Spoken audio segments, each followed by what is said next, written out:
La parabole de la séparation des moutons et des chèvres parle précisément du jour du jugement.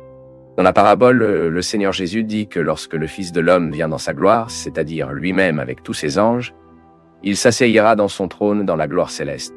Ensuite, toutes les nations, et il placera les moutons à sa droite et les chèvres seront placées sur sa gauche. Ensuite, il dira à ceux qui sont à sa droite, « Venez, bénis de mon Père, reçois comme héritage le royaume qui leur a été préparé depuis la fondation du monde. Parce que j'avais faim et que tu m'as donné à manger, j'avais soif et tu m'as donné de l'eau. J'étais étranger, vous m'avez accueilli. J'avais besoin de vêtements et tu m'as habillé. J'étais malade et tu as pris soin de moi. J'ai été arrêté et tu m'as rendu visite. » À ce stade, le Seigneur Jésus dit que les justes te répondent. « Nous avons vu affamé et nous vous avons donné à manger. Ou quand vous avons-nous vu soif et vous a donné de l'eau? Quand nous vous considérons comme un étranger et vous accueille-t-il? Ou ayant besoin de vêtements et nous nous habillons? Quand nous vous avons vu malade ou arrêté et sommes allés vous rendre visite? » Alors le roi, c'est-à-dire le Seigneur Jésus, répondra, « Je vous dis la vérité. Ce que vous avez fait à l'un de mes plus petits frères l'a fait. » Ensuite, il dira également à ceux qui sont à sa gauche, c'est-à-dire aux putains de corps, « Partez de moi au feu éternel, préparé pour le diable et ses anges. Parce que j'avais faim et que tu ne m'as pas donné de manger. J'avais soif et tu ne m'as pas donné de l'eau. J'étais étranger et vous ne m'avez pas accueilli. J'avais besoin de vêtements et tu ne m'as pas habillé.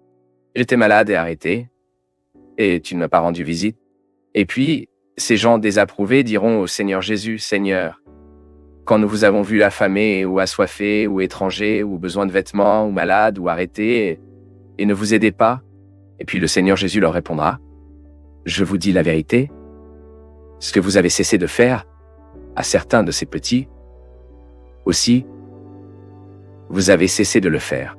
Et ceux-ci iront à la punition éternelle, mais les justes pour la vie éternelle. » Et les chercheurs comprennent que ce texte n'est pas exactement une parabole, mais c'est une sorte de récit prophétique du jour du jugement que, oui, apporte des éléments paraboliques lorsque Jésus utilise l'image du pasteur séparant les moutons et les chèvres dans le troupeau. Je suis également d'accord avec cela. Or, aucun problème à lui faire référence comme la parabole la séparation des moutons et des chèvres. Alors ici, je continuerai à utiliser cette désignation populaire, non?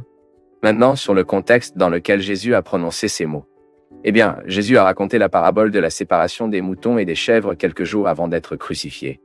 Il a en fait prononcé un discours important à ses disciples sur la fin des temps et à la fin, il a conclu ses exhortations par une série de paraboles qui traitent du message eschatologique de sa deuxième venue et du jugement final. Puis, en même temps que Jésus a raconté la parabole de la séparation des moutons et des chèvres, il a également dit à la parabole des 10 vierges et de la parabole des talents. Et quelle est la signification de cette parabole? Le sens de la parabole de la séparation des moutons et des chèvres concerne le jour du jugement, lorsque les rachetés, les justes, seront séparés des méchants. Certaines personnes soutiennent même que ce jugement adressé dans la description de Jésus sera une sorte de jugement des nations, et non exactement le jugement final. Cette interprétation n'a pas la base biblique et n'a pas d'argument vraiment convaincant.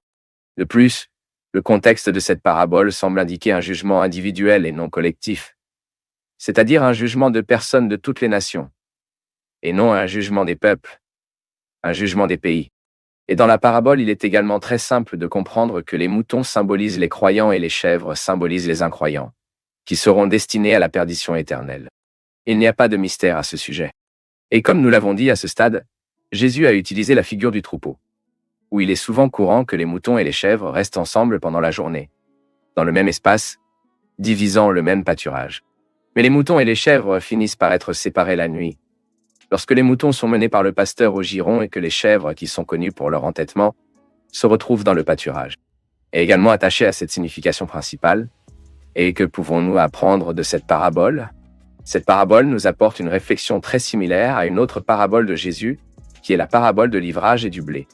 Tout comme l'histoire grandit au milieu du blé, les chèvres pèsent également au milieu des moutons.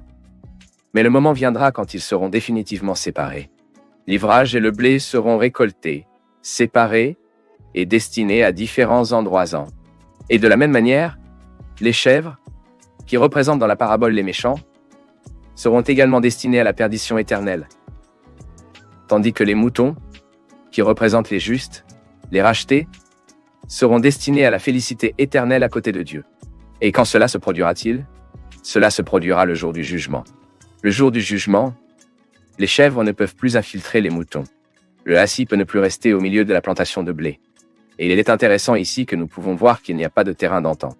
Soit une personne est des paillettes, c'est de la chèvre, soit la personne est du blé, ce sont des moutons.